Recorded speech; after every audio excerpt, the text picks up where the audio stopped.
Good morning class 10। ये आपका second clip है चैप्टर पावर शेयरिंग का सिविक्स का। और इसमें आपने यानी इस चैप्टर में पिछले क्लिप में आपने कुछ पॉइंट्स पढ़े हैं। जैसे क्या क्या आप लोगों ने पढ़ा, एक बार रिपीट कर देना चाह रहा हूँ मैं। आपने पहले पीछे पढ़ा एथनिक ग्रुप के बारे में, बेल्जियम और श्रीलंका का। बेल्जियम में देखा आपने डच, उसके बाद फ्रेंच और साथ ही साथ देखा जर्मन के बारे में। उसी तरह से श्रीलंका में सिन्हालाज और तमिल के बारे में देखा। उन लोगों में हमने क्या देखा कि उस ग्रुप में कि वो एक तरह से इस तरह से थे कि उनके सामने समस्या हो रही थी, वो उलझे हुए थे कुछ चीज़ों को लेकर के। उसी चीज़ों का समझौता हुआ इस पावर शेयरिंग के साथ। तो उसी समझौते के बाद समझना है। और ये पावर शेयरिंग चैप्टर आपका 2 लेसन यानी इस चैप्टर के साथ साथ दूसरा जो चैप्टर होगा उसमें कंप्लीट होगा। तो आज का आपका टॉपिक यहाँ पे दिख रहा है, देखो अंडरलाइन किया हुआ है। पहला टॉपिक है आपका ये मेजोरिटेरियनिज्म इन श्रीलंका, दूसरा है एकोमोडेशन इन बेल्जियम, तीसरा है वाई पावर शेयरिंग डिज़ायरेबल। तो ये जो आपको टॉपिक दिख रहा है मेजोरिटेरियनिज्म इन श्रीलंका में, ये जो हुआ ये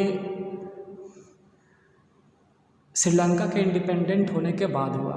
श्रीलंका इंडिपेंडेंट हुआ 1948 में, और जब 48 में पास हुआ तो मेजॉरिटी यानी जो सिन्हालाज की मेजॉरिटी थी 74%, उसी मेजॉरिटी के साथ यहाँ पे नई सरकार बनी।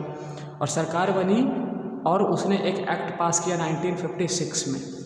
और इस एक्ट के तहत जो मेजॉरिटी गवर्नमेंट बनी उसने बहुत सारे प्रपोजल्स पास किए। तो यहाँ पे वही चीज़ें देखनी है। सबसे पहले ये जानना है कि मेजोरिटेरियनिज्म मतलब होता क्या है। अब यहाँ आप देख रहे हो मेजोरिटेरियनिज्म मतलब a belief that the majority community should be able to rule a country in which ever way it wants by disregarding the wishes and needs of the minority. ये मेजोरिटेरियनिज्म मतलब होता है एक ऐसा सोच मेजॉरिटी कम्युनिटी वालों को जिसके तहत वो किसी कंट्री के ऊपर शासन करें किसी भी तरीके से, चाहे वो माइनॉरिटी कम्युनिटी के इच्छाओं और ज़रूरतों को नज़रअंदाज करके क्यों ना हो।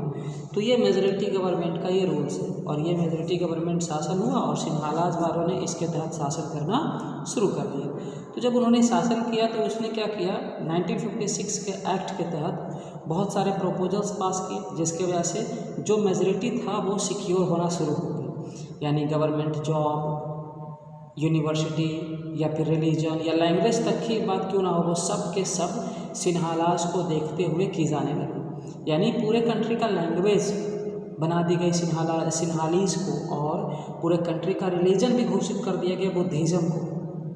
और जो माइनॉरिटी था तमिल, उनको नेग्लेक्ट किया गया, जिसके वजह से 1980 तक बहुत सारे पॉलिटिकल ऑर्गेनाइजेशन तमिल वालों ने बनाई। और ये तमिल वालों ने क्या किया, अपना तमिल कंट्री का डिमांड करना शुरू किया कि हमें एक सेपरेट कंट्री आप बना के दो और हम उस कंट्री से क्या करेंगे, हमारी जो ज़रूरतें होगी हम उससे पूरा करेंगे। जिसके वजह से सिन्हाला और तमिल के बीच में टेंशन बढ़ती गई और वो सिविल वार का रूप ले लिया। तो सिविल वार क्या है देखें ज़रा, देखिए यहाँ सिविल वार आपको दिख रहा है, a violent conflict between opposing groups within a country that becomes so intense that it appears like a war. मतलब क्या कह रहा है कि किसी कंट्री के अंदर जो दो ग्रुप होते हैं उनके बीच का जो झगड़ा होता है, कन्फ्लिक्ट होता है, जब वो एक वार जैसा देखने में लगता है तो हम उसे कहते हैं सिविल वार। यानी सिंपल लैंग्वेज में गृह युद्ध। एक ही कंट्री के अंदर दो कम्युनिटी के बीच का जो टेंशन होता है उसे गृह युद्ध का नाम दिया जाता है। तो हमने देखा क्या, ये श्रीलंका ने समझौता किया और इसके सामने ये समस्या खड़ी हो गई। अब ज़रा बेल्जियम का भी देखिए, बेल्जियम में क्या हुआ, एकोमोडेशन कैसे हुआ। एकोमोडेशन मतलब होता है समझौता। बेल्जियम जब इंडिपेंडेंट हुआ तो इसने 1970 से 1994 के बीच में अपने कॉन्स्टिट्यूशंस को 4 टाइम्स यानी 4 बार सुधारा, एमेंड किया। और तब जाके पूरे बेल्जियम के लिए एक कॉन्स्टिट्यूशन का मॉडल तैयार हुआ, जिसने बेल्जियम के अंदर जो सारी कम्युनिटी थी सब एक साथ मिलकर रहना शुरू किया। तो इस बेल्जियम मॉडल्स का जो भी मॉडल से ज़रा उसे समझते हैं। ये रहा आपका बेल्जियम मॉडल का पहला टर्म्स, पहला proposals, equal representation to both Dutch and French in central government, जो पूरे कंट्री का सेंट्रल गवर्नमेंट होगा उसमें जो मंत्रियों की संख्या होगी उसमें डच और फ्रेंच दोनों का जो रिप्रेजेंटेटिव होगा वो बराबर होगा। दूसरा, power shared with state government, जो सेंट्रल गवर्नमेंट का पावर होगा उसको स्टेट गवर्नमेंट में भी शेयर किया जाएगा। तीसरा, जो ब्रुसेल्स था जहाँ पे समस्या उल्टा थी, वहाँ फ्रेंच की संख्या ज़्यादा थी और डच की कम थी, तो ब्रुसेल्स के अंदर जो प्रॉब्लम था वहाँ क्या किया गया, Brussels to have separated government where equal representation for both communities. Brussels में भी एक अलग सरकार बनाई गई पूरे कंट्री से अलग, और जहाँ पे दोनों कम्युनिटी के लिए, फ्रेंच और डच के लिए इक्वल रिप्रेजेंटेशन का प्रपोजल रखा। यानी कैसे रखा इक्वल का, जरा वो ध्यान से समझना, यही कंफ्यूज करता है बच्चों को ज़्यादा। इसमें क्या किया गया कि ब्रुसेल्स के अंदर मान लो एक कम्युनिटी की सरकार बनती है तो उतना ही पावर के साथ दूसरे कम्युनिटी को सेंट्रल गवर्नमेंट में स्थान दिया जाएगा। कहने का मतलब है कि मान लो कि ब्रुसेल्स में यदि फ्रेंच शासन करना शुरू करता है तो उसके पास जितना पावर होगा उतना ही पावर डच को पूरे कंट्री लेवल पे दिया जाएगा। इस तरह से ब्रुसेल्स की समस्या सुलझी। चौथा, एक कम्युनिटी गवर्नमेंट बनाया गया। क्या है ये, a government in which different social groups are given the power to handle the affairs related to their community is known as a community government. कैसा गवर्नमेंट, एक ऐसा सोशल ग्रुप का अपना गवर्नमेंट जो अपने अफेयर्स को, अपने कम्युनिटी के प्रॉब्लमों को वो खुद सॉल्व करे, उसके लिए एक कम्युनिटी गवर्नमेंट बनाई गई है। ये थर्ड गवर्नमेंट हुआ बेल्जियम का। तो इन चार मॉडल के वजह से आज प्रेजेंट में भी ये कंट्री स्मूथली रन कर रही है और ये कम्युनिटी भी आपस में मिलजुल कर रह रहे हैं।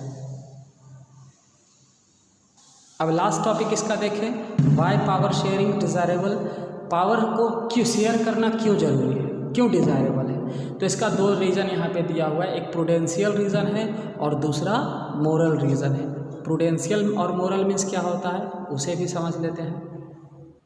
देखिए आप, प्रूडेंशियल रीजन मतलब होता है एवॉइड कन्फ्लिक्ट्स, यानी सोशल ग्रुप के बीच का जो कन्फ्लिक्ट्स है उसे नज़रअंदाज करना, जो पॉलिटिकल स्टेबिलिटी को लेकर के आना, और जो मेजॉरिटी जो है वो माइनॉरिटी के ऊपर रूल ना कर सके इसका ध्यान रखना। इन सब चीज़ों को देखते हुए पावर शेयरिंग डिज़ायरेबल है और ये जो कारण है इसे कहा जाता है प्रूडेंशियल रीजन। इसी तरह से मोरल रीजन में देखें, स्पिरिट ऑफ डेमोक्रेसी, इसे डेमोक्रेसी का आत्मा माना जाता है। इंश्योर्स लेजिटिमेट गवर्नमेंट, एक जवाबदेही सरकार यानी लेजिटिमेट गवर्नमेंट बनाती है।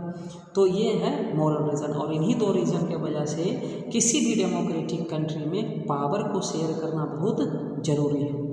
तो आज के साथ ये जो टॉपिक है आज ये कंप्लीट होता है, और मैं इस पूरे बोर्ड का पिक के साथ साथ आपका जो भी अभी ने पढ़ाया इन दोनों टॉपिक का आगे का नोट्स भी मैं इस वीडियो क्लिप के साथ आपको शेयर कर दूंगा। धन्यवाद।